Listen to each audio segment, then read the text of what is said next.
गोविन्देति जीवनं गोविन्देति भूषणं गोविन्देति तोषणं गोविन्देति सर्वस्वम्।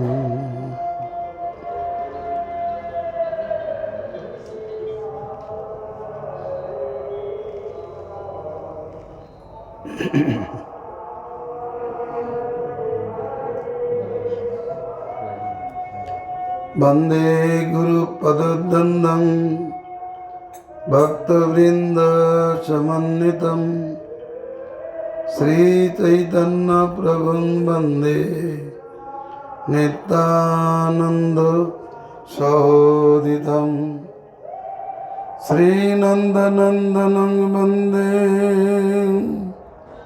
राधिका चरणोदयं गोपीजन समायुक्तं वृंदावन मनोहरम्। नारायणं नमस्कृत्य नरं चैव नरोत्तमं देवीं सरस्वतीं व्यासं ततो जयो मुदीरये।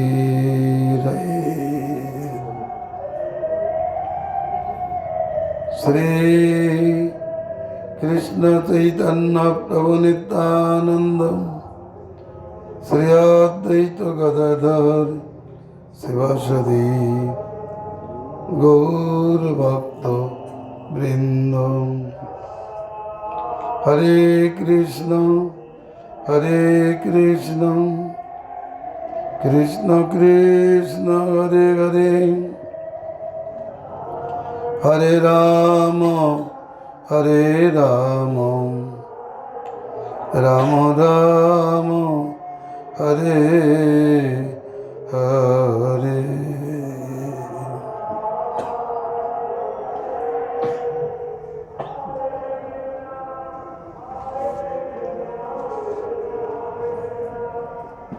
परम विजयते श्री कृष्ण संकीर्तनम श्री श्री कृष्ण चैतन्य चंद्र विजयते तमम।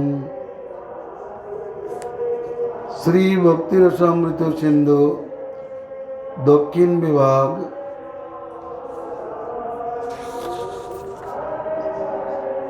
प्रथम लाउड़ी विभाग आमादेर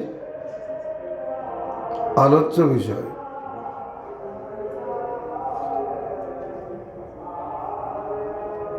गत परशु आमादेर आलोचित हयेछिल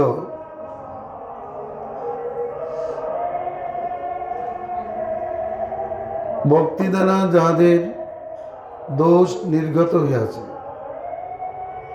चित्त प्रसन्न उज्ज्वल हयेछे,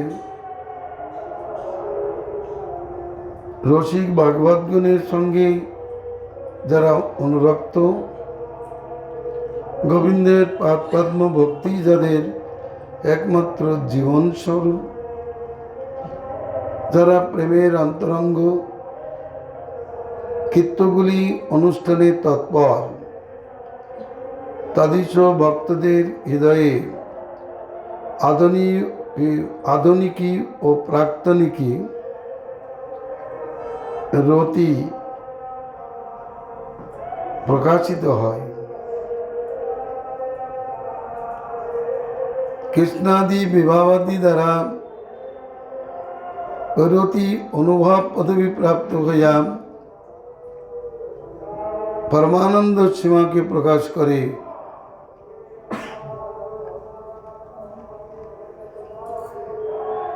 অত্র বিভাবাদির সামান্য লক্ষণ বলিতেছেন।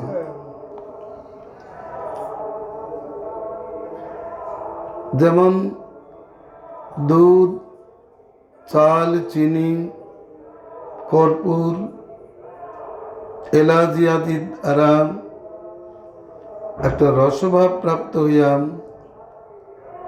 পরম আস্বাদ্য বস্তু জাত হয়, তদ্রূপ কৃষ্ণরতি সামগ্রী বিবাহাদির দ্বারা মিলিত হইয়া আস্বাদ্য রসকে প্রকাশ করে। তাহলে বিবাহাদির কি লক্ষণ? যা স্থায়ী রতিকে পুষ্ট করে, সুস্থ করে, পরম আস্বাদ্য রসময় করে,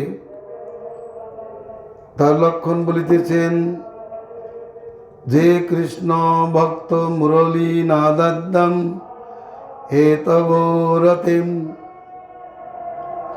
কার্যভূতা স্মিতদাস্যম ততাষ্টৌ স্তম্ভদা স্তব্ধতাদয়ম নির্বেদদ্দা সহায়াচম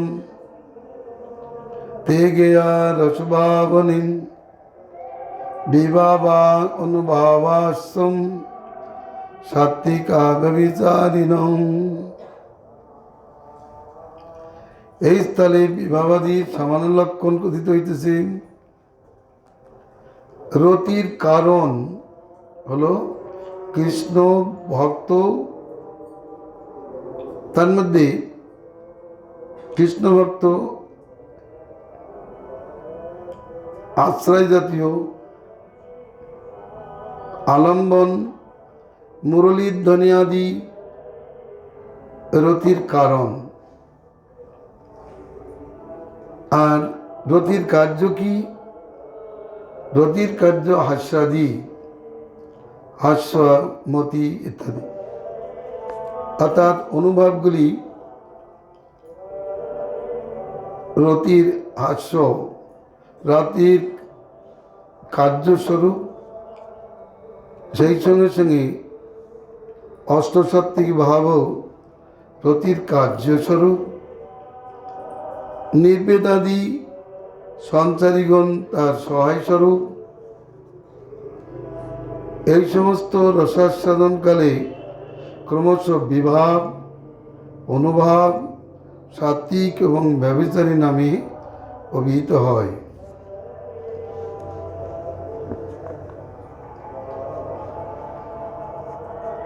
যদি কেউ বলেন আমরা কিছুই বুঝি না, আমাদের সামনে এত রসের কথা বলা হচ্ছে কেন?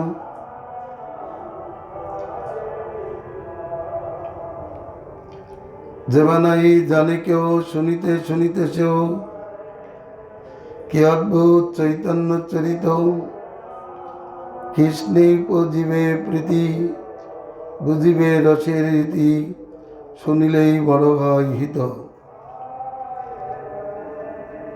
তা না হলে ভক্তি করতে যে উদর পিণ্ডি বুধর ঘাড়ে লাগালে সেটা ভক্তি কার্য হয় না।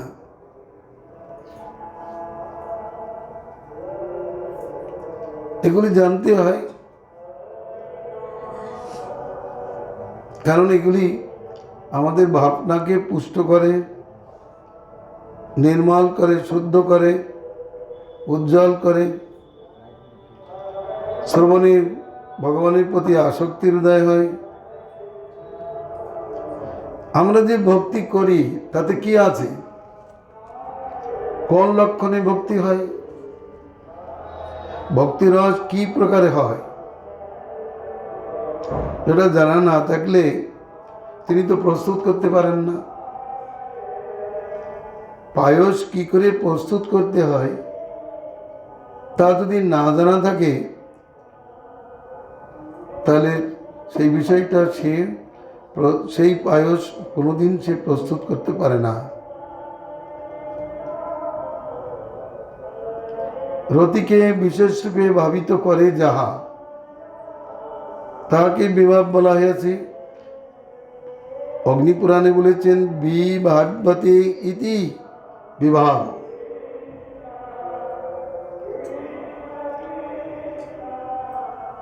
তার মধ্যে কৃষ্ণ ভক্ত এবং মুরলীর ধ্বনি আদি হল কারণ, আর কার্য হল হাস্যাদি অষ্টসাত্ত্বিক ভাব। সহায় হল নির্বেদাদি সঞ্চারী ব্যভিচারীগণ যখন রসাস্বাদ হয় তৎকালে তারা বিভাব অনুভব সাত্বিক ব্যভিচারী নামে অভিহিত হয়। অত্র বিভাবাং বিভাব কে কে তত্র গেয়া বিভাবাস্তু রত্তাসাদন হেতবম তে দিদাবলম্বনায় কিম তথৈবোদ্দীপনা পরিম। রতি আস্বাদনের হেতু সমূহকে বিভাব বলিয়া জানিতে হইবে, আর সেই বিভাবের একটি আলম্বন অপরটির নাম উদ্দীপন। আলম্বন না থাকলে উদ্দীপনের তার রতি উদিত হয় না। উদ্দীপন বিভাব থাকলেও যদি আলম্বন না থাকে তাহলে রসোদয় হয় না। আলম্বন থাকা প্রয়োজন, উদ্দীপন থাকা প্রয়োজন। যেমন কৃষ্ণ আলম্বন, বৃন্দাবন ভূমি তার উদ্দীপন। কৃষ্ণ যদি না থাকে তাহলে বৃন্দাবন ভূমি কি উদ্দীপন করবে? আবার বৃন্দাবন ভূমি যদি না থাকে কৃষ্ণকে কে জানাবে? কৃষ্ণকে উদ্দীপিত করবে বৃন্দাবন বিলাস, বৃন্দাবনকে উদ্দীপিত করবে কৃষ্ণের বিলাস। এরা পরস্পরের সহায়ক। এই জন্য রতি আস্বাদনের কারণ হল বিভাব, তা আলম্বন উদ্দীপনাত্মক।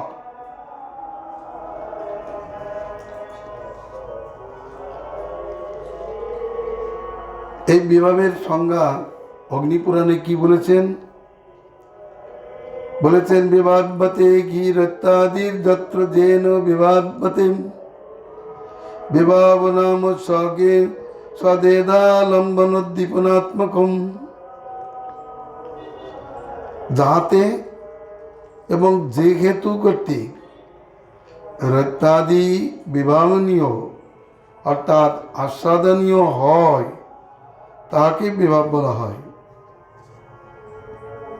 আলম্বন ও উদ্দীপন ভেদে সেই বিভাব দ্বিবিধ।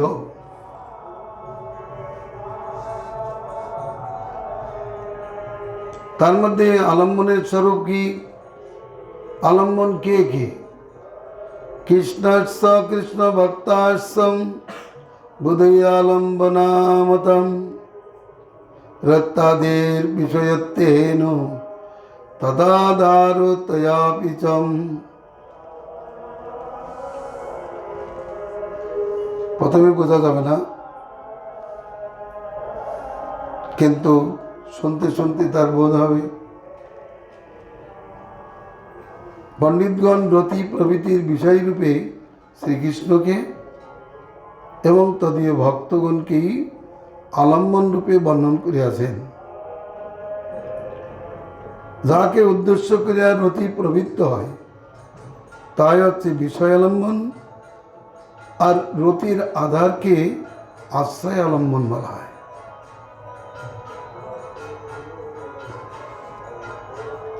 আমরা কৃষ্ণের গুণ বর্ণন প্রসঙ্গে এত কথা আলোচনা করছি,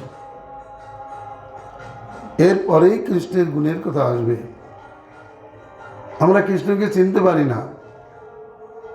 স্বরূপ জ্ঞান থাকলে চিনতে পারি, লক্ষণ জ্ঞান থাকলে চিনতে পারি, না হলে গাধাকেই ঘোড়া বলে বসি, বিড়ালকেই বাঘ বলি, কুকুরকেই সিংহ বলি, যা বর্তমান যুগে হচ্ছে। যে ভগবান নয় তাকে ভগবান বলছে, যেখানে সিদ্ধি লক্ষণ নাই তাকে সিদ্ধ বলছে। অতএব রতির যে বিষয় রতি যাহাতে উদ্দেশ্য করিয়া প্রবৃত্ত হয় সেটা হলো বিষয়। যে আধারে থাকে সেটি হলো আশ্রয়। তাহলে আমরা এখন একটু বুঝতে পারলাম যে কৃষ্ণ ভক্ত আলম্বন হলেও এই আলম্বনের দুটি ভেদ, বিষয় আলম্বন এবং আশ্রয় আলম্বন। বিষয় আলম্বন কৃষ্ণ, আশ্রয় আলম্বন কৃষ্ণ ভক্ত। আর এই আলম্বনে আরেকটা বিষয় হচ্ছে উদ্দীপন। যারা রতিকে উদ্দীপিত করে তারাই উদ্দীপন বিভাগ। অতএব স্পষ্ট করে বলে দিলেন যে ভগবান শ্রীকৃষ্ণের পরিচয়টা জানতে হবে। তাহলে যেহেতু তিনি রতির আলম্বন, মূল আলম্বন বিষয়, অতএব তাতে কি রূপ, কি গুণ আছে, কি রূপ তার চরিত্র, তা আমাদের জানা একান্ত প্রয়োজন। যাকে লইয়া সংসার করবে তার পরিচয় যদি নারী জানতে পারে, বা পুরুষটি সেই নারীর চরিত্র যদি না জানতে পারে, তাহলে তার সহিত বিবাহ সম্বন্ধ সংগঠিত হতে পারে না, বা সংসার ধর্ম সুষ্ঠুরূপে যাপন করতে পারে না। যাকে আমি ভজন করব, যদি তার রূপ গুণের পরিচয় না জানা থাকে, তাহলে আমি তাকে কোন ভাবে আশ্রয় করব, তার গুণে কি করে আকৃষ্ট হব? তার গুণের পরিচয় না থাকলে, রূপের পরিচয় না থাকলে, জয় রাধেশ্যাম, আমি কি করে আকৃষ্ট হতে পারি? না। এই জন্য বিবাহের মধ্যে কৃষ্ণের রূপগুণের পরিচয় দিয়েছেন, কৃষ্ণ ভক্তের রূপগুণের পরিচয় দিয়েছেন। সিদ্ধান্ত বলেছেন ভগবত রতিকে যা ভাবিত করবে, শ্রীকৃষ্ণের শ্রীমূর্তি দর্শন করলে সেই মধুরতির উদ্দীপন হবে। বৃন্দাবন ভূমি উদ্দীপন বিভাগ, বৃন্দাবন, গোবর্ধন, রাধাকুণ্ড, কুসুম সরোবর আদি যেখানে কৃষ্ণ লীলা করেছেন, বংশীবট, কেশিঘাট, নিকুঞ্জবন, নিধুবন, তারপরে অক্রুর ঘাট, যেখানে যেখানে কৃষ্ণ লীলা করেছেন সেটি কৃষ্ণ লীলার উদ্দীপন বিভাগ এখানে বর্তমান। এরা কাকে স্মরণ করে দেয়? এরা কৃষ্ণকে স্মরণ করে দেয়। অতএব কৃষ্ণের স্মৃতি লাভ করতে গেলে উদ্দীপন বিভাগে ঘুরতে হবে। কৃষ্ণের পরিচয় না প্রাপ্ত হলে, কৃষ্ণের গুণে আকৃষ্ট না হলে, তার উদ্দীপন বিভাগে ভ্রমণের বা অবস্থানের প্রয়োজনীয়তা বোধ হয় না।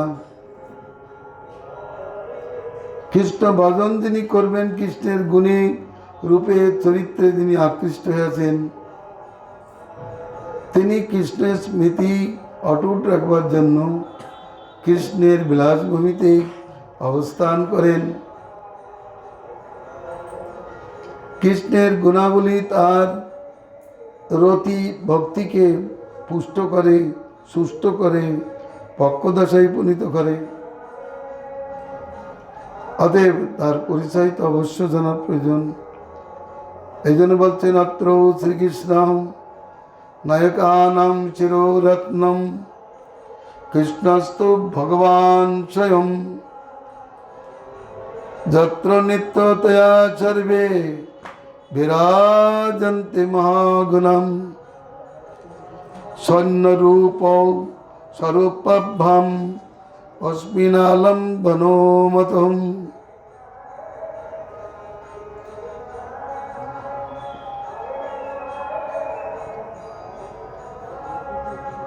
কেমন দিলে?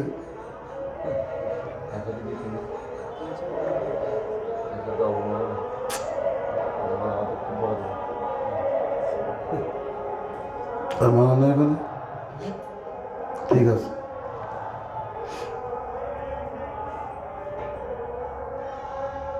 গোবিন্দিত মঙ্গলম। নায়ক শিরোমণি স্বয়ং ভগবান শ্রীকৃষ্ণ। তাহাতে সমস্ত মহাগুণ নিত্যকাল বিরাজ করে।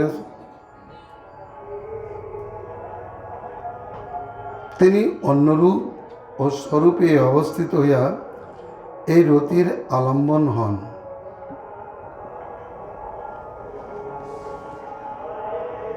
কৃষ্ণস্থ ভগবান স্বয়ং ভগবান শ্রীকৃষ্ণই যত নায়ক আছে তাদের শিরোমণি স্বরূপ। কেন শিরোমণি স্বরূপ? তাহাতে মহাগুণগুলি নিত্যকাল বিরাজ করে। জীব গোস্বামীপাদ বলেন, ক্ষীরি বিক্ষবাদ ঐশ্বর্যাদি ভগবান শ্রীকৃষ্ণে ক্ষীরি বৃক্ষবাদ অবস্থান করে। বট বৃক্ষের এক নাম ক্ষীর বৃক্ষ, ক্ষীরি বৃক্ষ। বট গাছের ছোট চারাকে একটু কাটলেই দুধ নির্গত হয়, ক্ষীর নির্গত হয়। অতি বৃদ্ধ গাছে একটু টোকা লাগলেই তার থেকে ক্ষীর নির্গত হয়। এই ক্ষীর বাল্যকালেও থাকে, যৌবনকালেও থাকে, বৃদ্ধকালেও থাকে, শেষ পর্যন্ত থাকে। তদ্রূপ মহাগুণগুলি শ্রীকৃষ্ণের নিত্যকাল এক রূপে অবস্থান করে। এমন নয় যে কৃষ্ণ বৃদ্ধ হয়ে গেলে ওই গুণগুলো বুড়ো হয়ে যায়, তেমনটি নয়।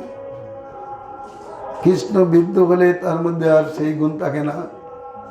এই জগতে নায়কগণ খুব প্রশংসাভাজন হয়, কিন্তু বৃদ্ধ হয়ে গেলে তাদের সেই প্রশংসা থাকে না, কারণ তদ্রূপ আর অভিনয় করতে পারে না। কিন্তু ভগবান শ্রীকৃষ্ণ নিত্য নূতন নবনবয়মান চরিত্রের অধিকারী।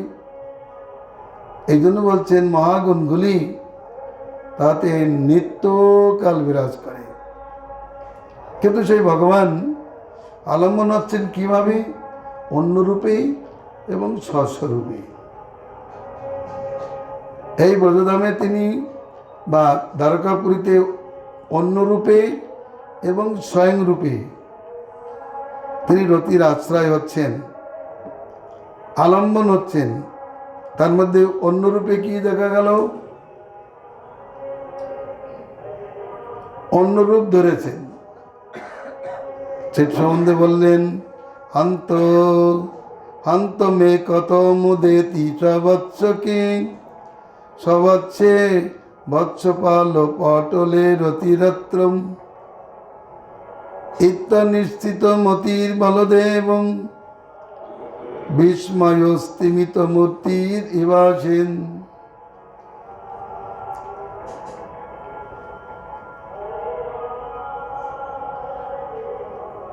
অন্যরূপে রতির আলম্বন কি হচ্ছে?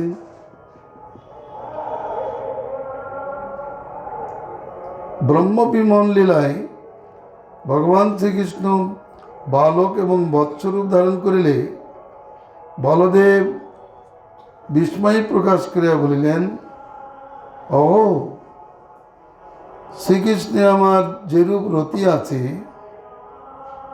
তেমনি রতি এক্ষণে কিরূপে বৎস বৎস পালক গণে উদ্ভূত হইল। এইরূপে অনিশ্চিত মতি বলদেব বিস্ময়ে যেন স্তব্ধ হইলেন। শ্রীমদ্ ভাগবতেই বর্ণিত আছে। তিনি কয়েকদিন ধরে লক্ষ্য করতে লাগলেন পূর্বে দেখেছিলেন নিজ নিজ বৎসগণকে পরিত্যাগ করিয়া গোপীগণ কৃষ্ণের প্রতি অধিক স্নেহ করেন এবং গাভীগণও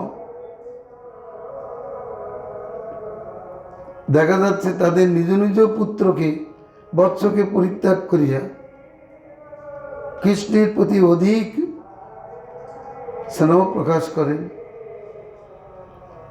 কিন্তু ব্রহ্মা গোবৎসকে গণকে হরণ করিলে ভগবান শ্রীকৃষ্ণ সেই গোবৎস রূপ ধারণ করিলেন, রাখাল বালক রূপ ধারণ করিলেন। সেই রূপ ধারণ করে তিনি ব্রজে ফিরলেন। সেই দিন থেকেই ব্রজবাসীদের নিজের পুত্রের প্রতি এবং কৃষ্ণের প্রতি স্নেহ মমতা সমান হারে চলতে লাগল। ওই গাভীদের বৎসাদি ছিল, কিন্তু ওই বৎসের প্রতি এবং কৃষ্ণের প্রতি সমান হারে স্নেহ চলতে লাগলো। বলদেব দেখে বিস্মিত হলেন, এ কি, আমার তো কৃষ্ণের প্রতি রতি আছে যেমন, তেমনই রতি এই বৎসগণের প্রতি, বৎস পালকের প্রতি হচ্ছে কেন?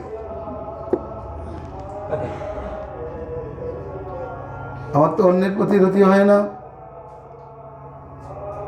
কিন্তু ইহাদের প্রতি কেন হইতেছে? তিনি নির্ণয় করতে পারলেন না। ব্রহ্মমোহন লীলার আগে বলদেব মোহন লীলা। তিনি কৃষ্ণকে জিজ্ঞাসা করলেন, কৃষ্ণ, আমি এ কি দেখতেছি? কৃষ্ণ এসে বললেন, দাদা, ব্রহ্মা গোবৎসগণকে হরণ করিয়াছে। ব্রহ্মা আমার ঐশ্বর্য দেখতে উল্লাস করিয়াছে, এদিকে গোপীগণ আমাকে পুত্ররূপে লালন পালন করিতে ইচ্ছা করিয়াছে, গাভীগণ বৎসরূপে আমাকে পাইতে অভিলাষ করিয়াছে। এই জন্য আমি ইহাদের পুত্র এবং বৎস হয়ে আছি। বলদেব তখন বিস্ময় মুক্ত হলেন। এটা হচ্ছে অন্য রূপে অবস্থান। ব্রজে অবস্থান করছেন কৃষ্ণ, একদিকে নন্দরাজ নন্দন রূপে, অপরদিকে গোবৎস এবং গোপু বালক রূপে। এই জন্য রতির আলম্বন কিন্তু এটা। বলদেবের রতি ছিল কৃষ্ণের প্রতি, এখন হয়ে গেল সমস্ত রাখাল বালকের প্রতি। আগে গাভীদের রতি ছিল কৃষ্ণের প্রতি, এখন রতি হলো নিজের বৎসদের প্রতি বা অন্যের বৎসের প্রতি। কারণ তারা সকলেই কৃষ্ণ। কিভাবে আছে না, অন্য রূপে, মুরলীধর রূপে নাই, গোবৎস রূপে, গোপ বালক রূপে,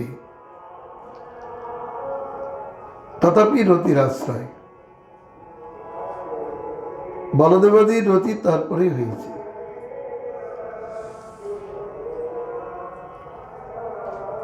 আচ্ছা, অন্য রূপের কথা তো জানতে পারলাম, এবার স্বয়ং রূপে কেমন? ওখানেও বলছেন আবার দুই প্রকার, আবৃতং প্রকটং চেতি স্বরূপং কথিতং দ্বিধাম। স্বয়ংরূপ আবৃত ও প্রকট ভেদে দুই প্রকার। আবৃত রূপ আর অনাবৃত রূপ। সেটা কেমন? কৃষ্ণ অন্য বেশাদি আবৃত রূপের পরিচয় দিচ্ছেন, অন্য বেশাদি নাচ্ছন্নং স্বরূপং প্রক্তম আবৃতম। অন্য বেশাদি দ্বারা আচ্ছন্ন স্বরূপকে আবৃত বলা হয়, কিন্তু অন্য বেশাদি দ্বারা আচ্ছন্ন হলেও তার প্রতি রতি হলেই তবে আবৃত রূপ বলা হবে। দৃষ্টান্ত দিয়ে বলছেন, মাং ত্রয়তি কিমুচ্চৈ মহিলেয়ং দ্বারকা দ্বারকাবরোধয়াত্রম আং বিদিতং কুতুগার্থী বনিতা বেশ হরিচরতি। কোন এক সময় দ্বারকায় ভগবান শ্রীকৃষ্ণ মহিলা রূপ ধারণ করে প্রতি মহিষীদের ঘরে ঘরে ভ্রমণ করতে লাগলেন। ভগবান শ্রীকৃষ্ণ কৃষ্ণ অন্বেষণে তার গৃহে উপস্থিত হলেন, কিন্তু তাকে সেখানে পেলেন না। না পেয়ে তিনি অন্বেষণ করতে লাগলেন। তিনি মনে করলেন নিশ্চয়ই কোনো মহিষীর গৃহে তিনি আছেন।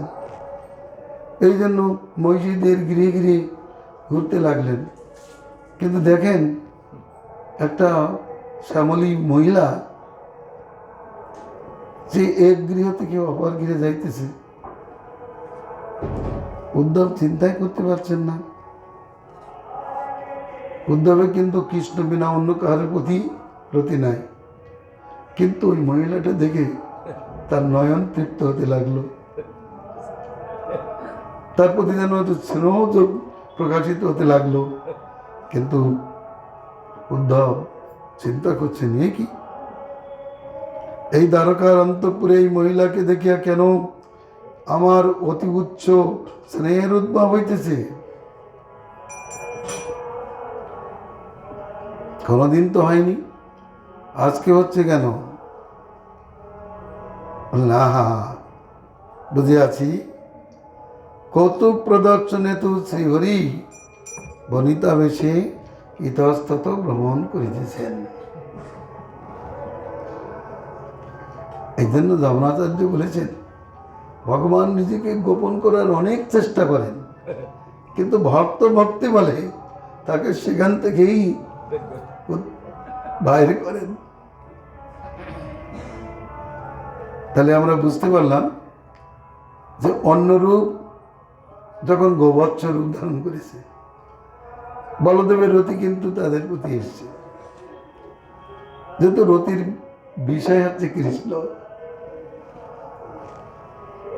আর সেই কৃষ্ণ আবৃত হলেও, আবৃত রূপে অন্য বেশাদিদের আচ্ছন্ন হলেও তার প্রতি রতি হচ্ছে উদ্ধবের।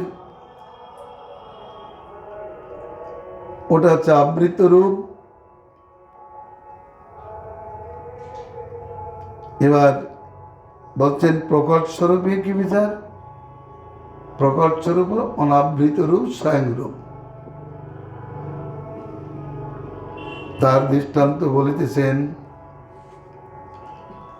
অয়ং কম্বিউগ্রীব কমল কমনীয়াক্ষী পটিমম তমালো শ্যামাঙ্গ দ্যুতিরতিতরং সত্তিত চিরম দর শ্রীবৎসঙ্কম স্ফুরদরিদরাঙ্কিত করম করোতু চৈমোদং মম মধুর মূর্তির মধুরিপু।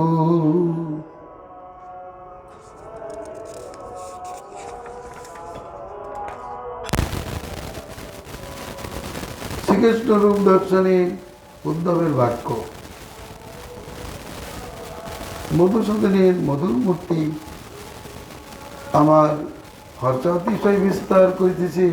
ও ইয়ার গ্রীবা শঙ্কের ন্যায় ত্রিবলী রেখান্বিত, ইয়ার নয়নদরে দয়ের যে মহা সৌন্দর্য কমলের শোভাকে পরাজিত করিয়াছে, ইহার দেহকান্তি তমালবাদ অতিশয় শ্যামল, শ্রী ছত্রের মহাশোভা, বক্ষের শ্রীবৎস ও সূক্ষ্ম রেখা, হস্তে শঙ্খ চক্রাদি চিহ্ন বর্তমান, এরূপ আমাকে অতিশয় আনন্দিত করিতেছে। এরকম শ্লোক বিদগ্ধ মাধব নাটকে অনেক আছে এবং ললিত মাধব নাটকেও আছে। কৃষ্ণ দর্শনে উৎসুক ও প্রকাশ, যেহেতু রতির বিষয় বলিয়া তাকে দর্শন করেই তাদের চিত্ত দ্রবতা উপস্থিত হয়েছে। রতি মানেই যা চিত্ত তনুর ক্ষোভ সৃষ্টি করে, তাই রতিসঙ্গ।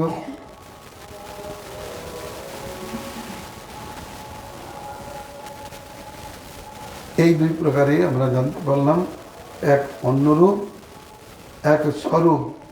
তো স্বরূপের আবার আবৃত রূপ এবং অনাবৃত রূপ। আবৃত রূপে মহিলা রূপে, আবৃত রূপের পরিচয় পেলাম, তিনি মহিলা রূপ ধারণ করে গৃহে গৃহে ভ্রমণ করতেছেন। কিন্তু উদ্ধব সেই মহিলাকে দর্শন করে তার প্রতি স্নেহভাব প্রাপ্ত হয়েছেন। আর এদিকে স্বয়ংরূপে, সাক্ষাৎ রূপে মধুরপুর সভা দর্শনে তিনি অত্যন্ত হর্ষাতিশয্য প্রাপ্ত হয়েছেন। কৃষ্ণ দর্শনে যদি আনন্দ না হয়, তাহলে রতির কার্যের প্রকাশ হবে না, কার্য হলো না। বিভাব আছে, কার্য তো পূর্ণ। বিভাব অর্থাৎ কৃষ্ণ হচ্ছে কারণ, আর কার্য কি? হাস্যাদি, সহায় হল নির্বেদাদি।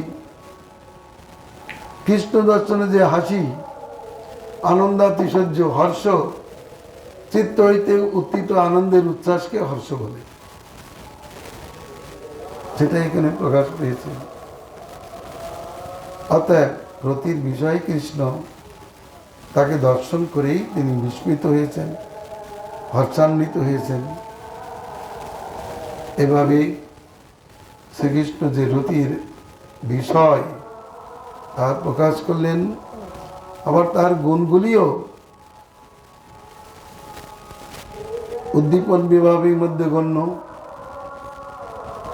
তার গুণের পরিচয় দিতেছেন।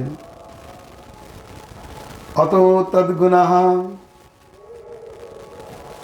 অয়ং নেতা চুরমঙ্গম সর্বসল্লক্ষণান্বিতং রুচিরতসাযুক্তং বলিয়ান বয়সান্বিতং বিবিধাদ্ভুত ভাষাবিদ সত্যবাক্য প্রিয়ম্বদহং ভাবুদুকহং সুপাণ্ডিত্যং বুদ্ধিমান প্রতিভান্বিতং বিদগ্ধ চতুরোদক্ষং কৃতজ্ঞ সুদৃঢ়ব্রতং দেশকাল সুপাত্রজ্ঞং শাস্ত্রচক্ষু শুচির্বশীং স্থিরোদন্ত ক্ষমাশীলং গম্ভীরোদ্ধতিমান সমম বদন্ন ধার্মিকো চূরম করুণ মন্নমন্নকৃত দক্ষিণ বিনয়ীমন শরণাগত পালকম সুখী ভক্ত সুহৃদ প্রেম বৎস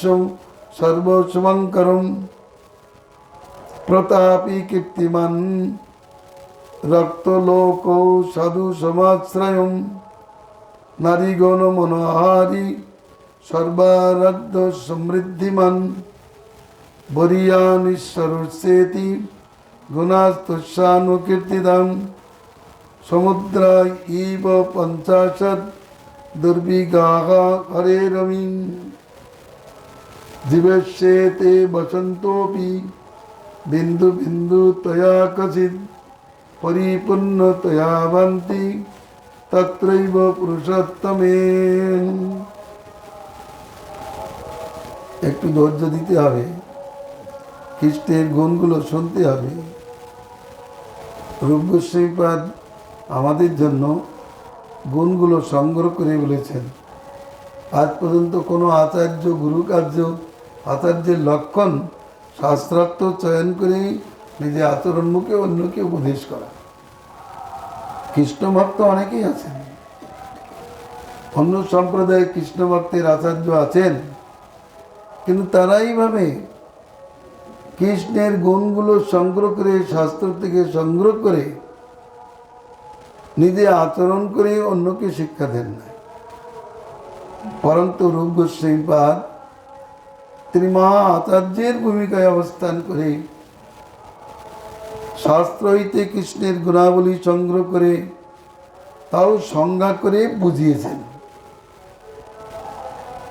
তিনি লিখেছেন, এই নেতা শ্রীকৃষ্ণ সুরম্মান্দ, অতি শ্রবণ কলেবার বিশিষ্ট। সেই কলেবারের সমস্ত সল্লক্ষণ বিদ্যমান। তিনি রুচির, তেজিয়ান, বলিয়ান, অর্থাৎ রসবোধী, বয়সান্বিত। মায়ের কাছে তিনি ছোট্ট বালক, সখাদের কাছে তিনি প্রগণ্ড বয়সান্বিত, আবার নারীদের কাছে তিনি নবকিশোর স্বরূপ। তাই বলছেন ইনি বয়সান্বিত, বিবিধ অদ্ভুত ভাষায় অভিজ্ঞ, সত্যবাক্য, প্রিয়ম্বদ, বাবুদুক, সুপণ্ডিত, বুদ্ধিমান, প্রতিভান্বিত, বিদগ্ধ, চতুর, দক্ষ, কৃতজ্ঞ, সুদৃঢ়ব্রত, দেশকাল সুপাত্রজ্ঞ, শাস্ত্রচক্ষু, সূচি, বশী, স্থির দান্ত, ক্ষমাশীল, গম্ভীর, ধীতিযুক্ত, সম, বদান্য, ধার্মিক, বীর, করুণ, মান্যমানকৃত, দক্ষিণ, বিনয়ী, হ্রিমান, শরণাগত পালক, সুখী, ভক্ত সুহৃদ অর্থাৎ ভক্তের বন্ধু, প্রেমবৎস, সর্বশুভঙ্কর, প্রতাপী, কীর্তিমান, রক্তালোক, সাধুজন সমাশ্রয়, নারীগণ মনোহারী, সর্বারাধ্য, সমৃদ্ধিযুক্ত, বরিয়ান ঈশ্বর। শ্রীকৃষ্ণ এই 50টি গুণ সমুদ্রবৎ দুর্বিগাহ। কেউ গ্রহণ করে, অবগাহন করে তার তলদেশ প্রাপ্ত হতে পারে না। এই গুণগুলি এত গভীরে অবস্থান করেন। এই সমস্ত গুণ ভগবৎ অনুগৃহীত কোন কোন মহাজনে বিন্দু বিন্দু রূপে থাকিলেও পরমেশ্বর শ্রীকৃষ্ণে পরিপূর্ণ রূপেই শোভা পাইতেছে। জীবের মধ্যে বিন্দু বিন্দু রূপ আছে, কিন্তু জীবের মধ্যে বিন্দু পরিমাণে ঈশ্বর লক্ষণ আছে। ঈশ্বর যথেষ্ট সমর্থ, কিন্তু সব জীবে নয়। কোন মহত্তম জীবে এই লক্ষণগুলি বিন্দু বিন্দু রূপে থাকে। তাও কৃষ্ণ ভক্ত না হলে হবে না। অন্য কোনো জীবের মধ্যে এই গুণ থাকতে পারে না। কারণ প্রহ্লাদ বলেছেন, ভগবানের যার অকিঞ্চনা ভক্তি আছে, সমস্ত সদ্গুণবৃন্দ তাকে আশ্রয় করে অবস্থান করে। কিন্তু যিনি ভক্তিহীন, তিনি মনোরথেই বিচরণ করেন, তাতে মহৎ গুণের সম্ভাবনা থাকে না। পরিপূর্ণ তয়া ভান্তি তত্রৈব পুরুষোত্তমে। ওই গুণগুলি কি প্রকার সংজ্ঞা বিশিষ্ট, তার কি দৃষ্টান্ত কৃষ্ণলীলা থেকে রূপ গোস্বামী বলবেন। এখন আমি ব্যাখ্যা করব না, এইটুকু বলে রাখলাম।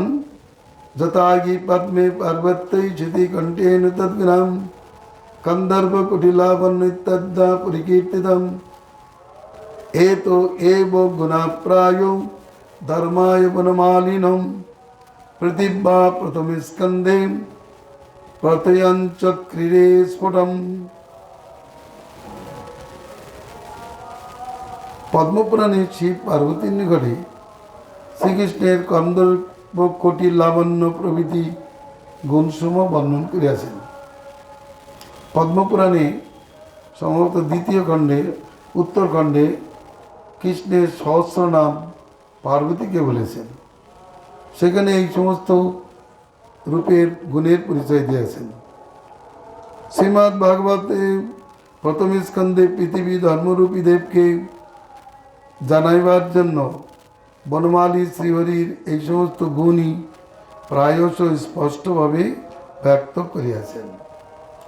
প্রথম স্কন্ধে পৃথিবী গাভীরূপ ধারণ করে এক পদে অবস্থিত এক বিশেষ সহিত ওই বিষয়টি হচ্ছে ধর্ম। তার সহিত কৃষ্ণের গুণাবলী পরিচয় দিয়েছেন। কৃষ্ণের মধ্যে কি কি গুণ বর্তমান, প্রথম স্কন্ধে এই বর্তমান কি কি গুণ আছে পৃথিবীতাই বলেছেন। সত্যং শৌচং দয়া কান্তি ত্যাগ সন্তোষার্জবম সমদামস্তপো সম্মং তিতিক্ষোপরতি শ্রুতম জ্ঞানং বিরক্তিরৈশ্বর্যম শৌর্যং তেজ বলং স্মৃতি স্বাতন্ত্র্যং কৌশলং কান্তি ধৈর্যং মাধবমেবচম প্রাগল্ভং প্রস্থয়োশীলং সহ ওজো বলং ভগম গাম্ভীর্যং স্থৈর্যমাস্তিক্যম কীর্তিমাননংকৃতিম কীর্তির্মানো অনংকৃতিম ইমে তন্নে চ ভগবন নিত্য যত্র মহাগুণম প্রাক্তা মহত্তমিচ্ছতি ভীর ন বিয়ন্তি স্ম করিহিচিন। পৃথিবী বিশ্বরূপী ধর্মকে বলছেন, হে বৃষ, সত্য শৌচ দয়া, ক্রোধের কারণ সত্য চিত্ত সংযম, বদান্যতা সন্তোষ সরলতা, মনের নিশ্চলতা, বাহ্যেন্দ্রিয়ের নিশ্চলতা, তপ অর্থাৎ শত্রু মিথ্যা দিতে সম্যভাব, তিতিক্ষা দুঃখ সহিষ্ণুতা, ভোগাদিতে উদাসীনতা, শাস্ত্রজ্ঞতা, জ্ঞান, বিষয় বিরাগ, ঐশ্বর্য, শৌর্য অর্থাৎ সুরত্ব, তেজ বল স্মৃতি, স্বাধীনতা, কার্যনৈপুণ্য, কান্তি সহিষ্ণুতা, সুকুমারতা, প্রাগল্ভ বিনয়, সচ্চরিত্র, মনোপটুতা, জ্ঞানেন্দ্রিয় পটুতা, কর্মেন্দ্রিয় পটুতা, ভোগাস্পদত্ব, গাম্ভীর্য, অচঞ্চল, আস্তিক্য, কীর্তি, পূজ্যত্ব, অনহংকার। হে ভগবান, মহত্ব ইচ্ছু সাধুগণের বাঞ্ছিত এই সমস্ত এবং অন্যান্য মহৎগুণ সমূহ শ্রী ভগবানের নিত্য অক্ষয় রূপে বর্তমান।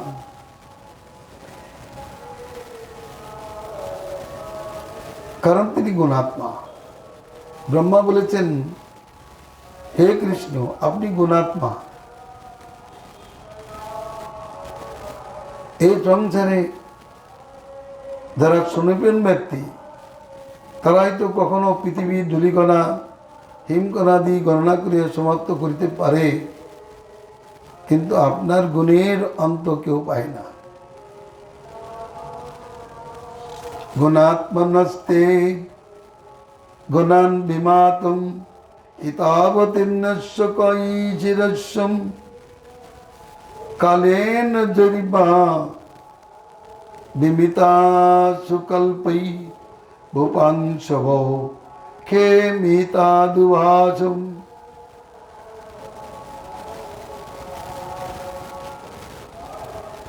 সদ্গুণগুলি কৃষ্ণে নিত্যকাল অবস্থান করে। ন বিয়ন্তি, এখানে বলেছেন কখনো ওই গুণগুলি কৃষ্ণকে পরিত্যাগ করে না, বা কৃষ্ণ ওই গুণহীন হন না। যৌবনকালে যে গুণযুক্ত থাকে, বৃদ্ধকালে সেই গুণহীন হয়ে যায় মানুষ, কিন্তু ভগবানের বিদ্যুতার কোনো কথা নাই। তিনি নিত্য যৌবন স্বরূপ সম্পন্ন, অতএব মহাগুণগুলি তাহাতেই বর্তমান। প্রথমেই বলেছেন সমুদ্রবৎ, বিন্দুবাদ জীবের মধ্যে, কিন্তু ভগবানের মধ্যে সমুদ্রবাদ। এরপর আরো গুণের কথা বলতেছেন, অত পঞ্চ গুণাদেশু রঞ্চেন গৃহাদিষু সদাচরূপসম্প্রাপ্ত সর্বজ্ঞ নিত্য নূতনঃ সচিদানন্দ চন্দ্রাঙ্গ সর্বসিদ্ধি নিষেবিতম। অতঃপর শ্রীকৃষ্ণের 5টি গুণ যা অংশত সদাশিবাদিতে বর্তমান, কিন্তু সাধারণ জীবে নাই। আর 5টা গুণ বেশি। সেই 5টা গুণ কি? সদা স্বরূপ সম্প্রাপ্ত, সর্বদা একরূপী অবস্থান, সর্বজ্ঞ, নিত্য নূতন, সচিদানন্দ সান্দ্রাঙ্গ, সর্বসিদ্ধি নিষেবিত। সমস্ত সিদ্ধিগুণ তাতে বর্তমান।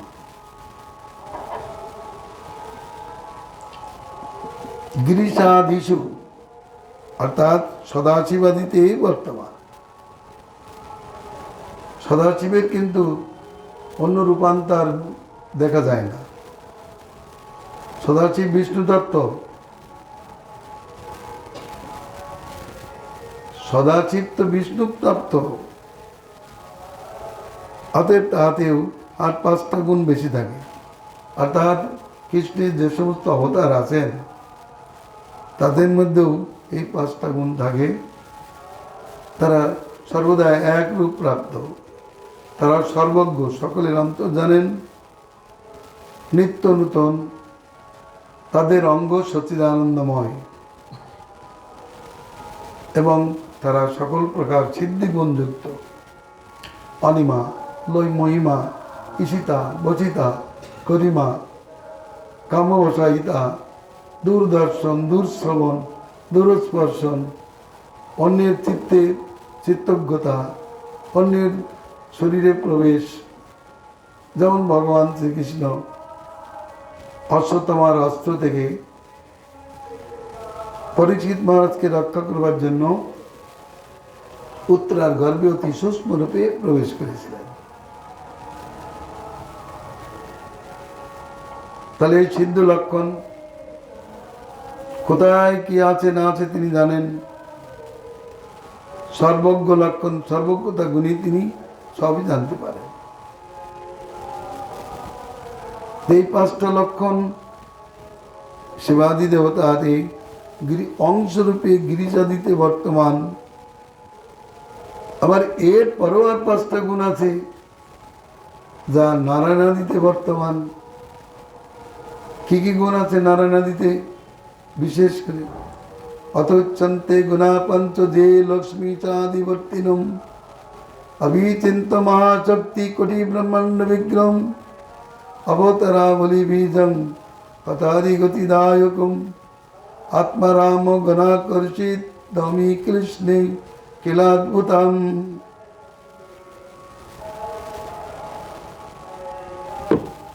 জয় গোবিন্দ।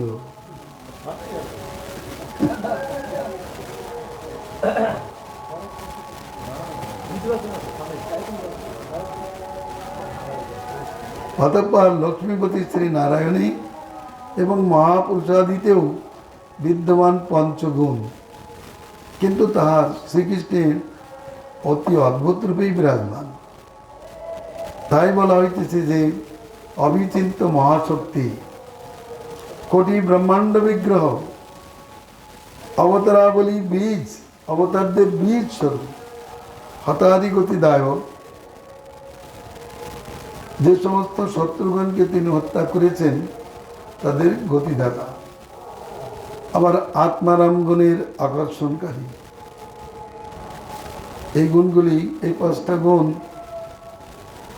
নারায়ণাদির মধ্যেও আছে, কিন্তু কৃষ্ণের মধ্যে এটা অদ্ভুত রূপে আছে।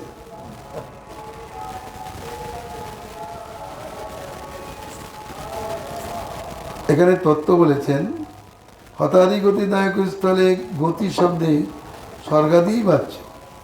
ভগবানের বিদ্বেষকারীর অন্য কোনো কর্ম করিয়াও কিন্তু স্বর্গাদি পাইতে পারে না।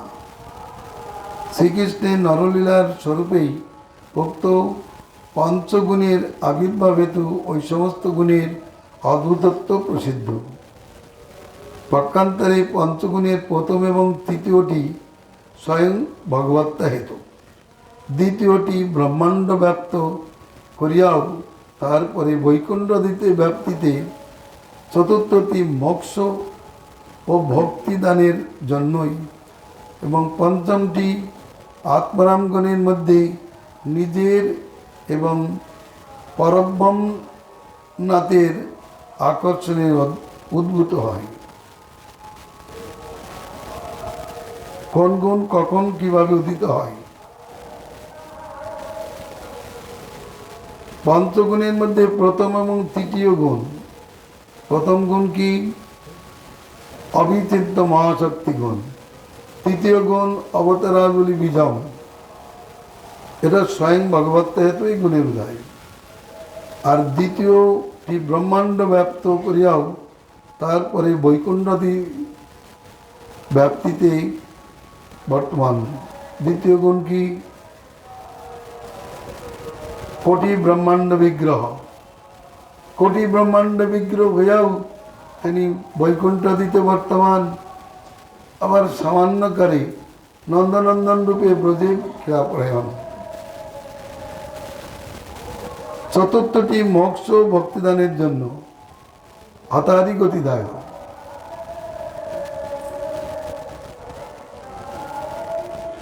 তার মধ্যে পঞ্চমটি হল আত্মারামগণের আকর্ষণের জন্য। এই গুণটা, এই আকর্ষণের ক্ষমতা নারায়ণও আছে, কিন্তু কৃষ্ণেতে অদ্ভুত রূপে আছে, নারায়ণেও আছে। এরপর বলিতেছেন আর চারটি যে গুণ, সেটা অসমর্থ গুণ, একমাত্র কৃষ্ণ স্বরূপে আছেন। তারা কি? সর্বাদ্ভুত চমৎকার লীলা কল্লোল বারিধি, অতুল্য মধুর প্রেম মণ্ডিত প্রিয় মণ্ডল, ত্রিজগন মনুজাকর্ষি মুরলী কলকূজিত, অসমানদ্য রূপশ্রী ভীষ্মাপিতোচ্চরাচরম, লীলা প্রেমনা প্রিয়াধিক্যং মাধুর্যে বেনুরূপায়, ইত্যাচদারণং প্রক্তম গোবিন্দস্য চতুষ্টয়ম। সকলের চমৎকার কারক, লীলারূপে তরঙ্গরাজির সমুদ্র স্বরূপ। অর্থাৎ কৃষ্ণের লীলা এটা অদ্ভুত বিভাগ, এই লীলা মাধুরী। সকলের চমৎকারকারী, লীলার সমুদ্র স্বরূপ, অতুলনীয় মাধুর্য মণ্ডিত, মা ভাব পর্যন্ত যাবতীয় প্রেম দ্বারা ভক্তগণের মণ্ডনকারী অর্থাৎ ভূষণকারী। দ্বিতীয়, মুরলীর অব্যক্ত মধুধ্বনিতে ত্রিজগতের মানস আকর্ষী এবং অনন্য সাধারণ রূপ মাধুর্যে চরাচরিত্বের বিস্ময়নকারী। এই চারটি শ্রীকৃষ্ণে অনন্য সাধারণ রূপে বিদ্যমান। এই চারটি সহ শ্রীকৃষ্ণের চতুষ্ষষ্টি গুণ বর্ণিত হইল। এখন ক্রমশ এই গুণগুলির লক্ষণ আলোচিত হইবে। গুণ বলেই চাললেন না, ওই গুণের পৃথক পৃথক সংজ্ঞা করে তার দৃষ্টান্ত জানিয়েছেন বুঝবার জন্য। ভগবানের মধ্যে 64 গুণ, জীবের মধ্যে 50 গুণ, দেবতাদের মধ্যে 55 গুণ, আর অন্যান্য অবতার সাংসদের মধ্যে আর 5টা গুণ, নারায়ণ পর্যন্ত আছে। তারপরে যে 4টে গুণ, তা কৃষ্ণ ব্যতীত অন্য কোনো স্বরূপে নাই। সংক্ষেপে তো তাদের নাম রূপমাধুরী, গুণমাধুরী, লীলামাধুরী, বেণুমাধুরী। অসমানর্ধ রূপ শ্রী বিস্মাপিত চরাচর, যার রূপের সমান কোনো রূপ নাই, ঊর্ধ্বে তো নাই, যে রূপের দ্বারা তিনি চরাচর সকলকে বিস্মাপিত করেন। অতুল মধুর প্রেম মণ্ডিত প্রিয় মণ্ডল, অতুল প্রেম দ্বারা সমস্ত প্রিয় জনকে আপ্যায়িত করেন। অর্থাৎ এরা তার লীলা মাধুরীর মধ্যে গণ্য। গুণমাধুরী, লীলামাধুরী, আবার রূপমাধুরী, অসমানদ্য রূপশ্রী, তারপরে লীলা মাধুর্য, অতুল লীলাপরায়ণ, যে লীলা অন্য কোনো অবতার করে নাই, তাতে আবার মাধুর্য আছে। এই জন্য রূপ গোস্বামীপাদ অতি সুন্দরভাবে প্রকাশ করলেন। তার গুণের পরিচয়, এক একটা গুণ চৈতন্যদেব বলেছেন, কৃষ্ণের যে গুণ, তার এক একটা গুণ শুনলেই ভক্তদের কর্ণ জুড়িয়ে যায়। গুণ মানে কি? গুণ মানে উৎকর্ষ। রূপাদির উৎকর্ষ হচ্ছে গুণবাচ্য। তা প্রথমেই বলেছেন সুরমঙ্গ। এর সংজ্ঞা কি? শ্লাঘ্যাঙ্গ সন্নিবেশদম সুরমঙ্গ সকত্যতে। অঙ্গ সন্নিবেশ অতি প্রশংসনীয় হইলে তাকে সুরমঙ্গ বলা হয়। যার অন্য অঙ্গ সন্নিবেশ যদি অত্যন্ত প্রশংসনীয় হয়, তাহলে তিনি সুরমঙ্গ হবেন। অঙ্গ সন্নিবেশ তো ভালো হওয়ার দরকার। কারো এক চোখ টেরা, কারো অদারটিল কালো, কেউ একটা কানে শোনে না, কারো মুখ বাঁকা, কারো আঙুলগুলো বাঁকা, কেউ চলতে গেলে ফুল কেটে থাকে, এমনটি নয়। অঙ্গ সন্নিবেশটা সুন্দর, অতি মনোরম। এই জন্য বলেন, তিনি হলেন সুরমঙ্গ। মুখং চন্দ্রাকারং করবনি ভমুরুদ্দয়মিদং ভুজৌ স্তম্ভারম্ভৌ সরচিজ বরেণ্যং করযুগম কবাটাভং বক্ষস্থলমবিরলং শ্রোণীপলকম পরীক্ষামধ্যম স্ফুরতি মুরগন্তু মধুরিমা। ভালো লাগছে না? একটু লীলা টিলা গাচ্ছে না? কি বলছেন? ভগবান কি ঘুমাচ্ছে। অগো মধুরীপুর কি আশ্চর্য, মধুরিমাই দীপ্তি পাইতেছে। তার মুখ চন্দ্রকৃতি, পুরুযুগল করিশুণ্ডের ন্যায়, হস্তিশুণ্ডের ন্যায়, ভুজযুগল স্তম্ভের ন্যায়, করদ্বয় অতি কমনীয় সুন্দর, প্রস্ফুটিত পদ্মতুল্য করদ্বয়,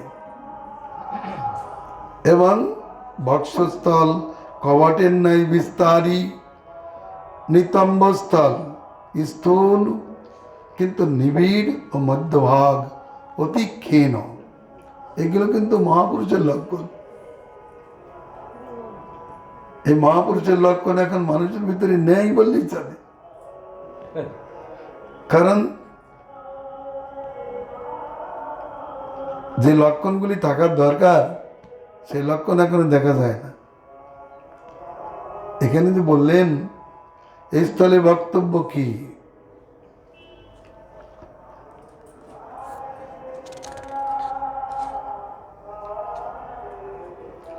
যদিও চন্দ্রাদিতে শ্রীকৃষ্ণের দৃষ্টান্ত লেশেরও যোগ্যতা দেখা যায় না, তা হইলেও তদ্বারা তাহার মহিমার সাধারণ ব্যক্তির বুদ্ধি প্রবেশ করাইবার উদ্দেশ্যেই চন্দ্রাদির উপমা দেওয়া হয়েছে। কোথায় চন্দ্র আর কোথায় কৃষ্ণের বদন? কিন্তু বর্ণনা একটু সাদৃশ্য আছে বলে বলেছেন, কিন্তু সর্বাংশে নয়। কৃষ্ণ তমালের মতো সুন্দর, তাহলে তমাল গাছ তো জড় পদার্থ, তো ভগবান তার জড় পদার্থ না, কিছু সাদৃশ্য আছে, সেই জন্য বলেছেন। তেমনি করপদ কমল সদৃশ কিছু সাদৃশ্য আছে, রক্তে মাহাব কমলতা আছে বলেই এরূপ দৃষ্টান্ত দিয়েছেন। তার অঙ্গগুলি অতি শ্লাঘনীয়, প্রশংসনীয়, অঙ্গ সন্নিবেশটা সুন্দর। এই হলো কৃষ্ণের প্রথম গুণের লক্ষণ। এরপরে অন্যান্য গুণের পরিচয় আরো পাবো আমরা। দুঃখের বিষয়, হরিভজন অনেকেই করছেন, হয়তো এখন লক্ষাধিক লোক হরিভজন করছেন, বিভিন্ন সম্প্রদায়ভুক্ত তারা, কিন্তু কৃষ্ণের গুণের সঙ্গে সকলে পরিচিত না।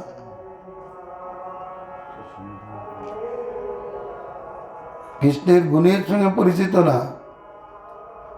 অনেকে কৃষ্ণ লীলা বলতে পারেন, কিন্তু গুণ বলতে পারেন না। বর্তমান জগতে ভাগবত ভক্তগণ কৃষ্ণের লীলা অনেক রসি রসি বলেন, কিন্তু সেই গুণের পরিচয় বলেন না। মানুষকে গুণের আকৃষ্ট করানোর জন্য গুণের কথাই বলেন না। অবশ্য লীলার মধ্যে গুণ থাকে, রূপ থাকে ঠিকই, কিন্তু পৃথক করে না বললে মানুষের বোধগম্য বিষয় হয় না। এই জন্য আমাদের কৃষ্ণের গুণের সঙ্গে পরিচিত হওয়া উচিত। কৃষ্ণের রূপের সঙ্গে পরিচিত হওয়া উচিত। আমি যদি ওই পরিচয় না জানি তাহলে তাকে গ্রহণ করতে পারবো না। নারদের মুখে কালযবন যখন কৃষ্ণের রূপের পরিচয় পেলেন, ওইটা ধ্যান করতে করতেই চললেন, মথুরা মণ্ডলে আসলেন। এসেই একটা সুপুরুষকে দেখে তিনি বিচার করতে লাগলেন। নারদ মুনি বলেছিলেন, শ্যামলকান্তি, এই তো শ্যামলকান্তি, বলে চতুর্ভুজ, কমল নয়ন, প্রসন্ন বদন, সম্ভবত এই পুরুষটি হবে।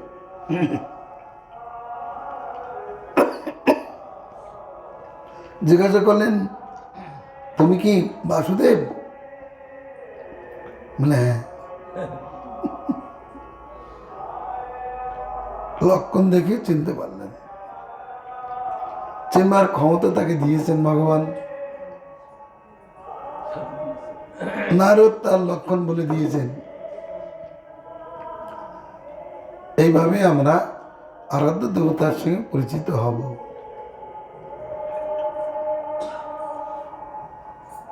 অতএব গুণ আলোচনার একান্ত প্রয়োজন।